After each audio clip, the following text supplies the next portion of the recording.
Ļoti labi. Salīdzinoši labi. Ļoti labi, es teiktu. Diezgan grūti, bet interesanti. Varēja arī daudz ko iemācīties jaunu no pasniedzējiem. Bija diezgan labi. Nevar sūdzēties. Normāli. Nu tā, vidēji. Varēja būt arī labāk. Varēja būt labāks rezultāts. Dažādi, visādī gāja. Diezgan labi. Diezgan labi. Es teiktu, sākumā es apšaubīju, es apskatīju, tik vien varēja redzēt tā no attāluma, kas par stacijām un domāju, kā būs, tā būs, bet, beigās salīdzinoši normāli. Atcerēties, mācīt to. Grūtākais, es teiktu, bija man personīgi par kondicionieru.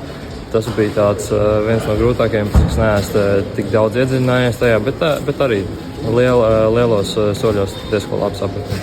Ātrumkārbi. Kondicionēšanas sistēmas tā kā nedaudz mazāk pieredzes man ar to bija. Bet, beigās, kad jau ieiet ritmā, tajā arī aizgāja. Kutākais bija pārkāpt pirmajā uzdevumā savam stresam pāri, pēc tam jau gāja diezgan normāli. Pie kondicionieriem nebija saskaršanās ar to bijusi. Blue Delphi, jo pirmo reizi pie viņu strādāts, un ar to elektrību nav tik bijusi liela pieredze. Tad jau redzēs.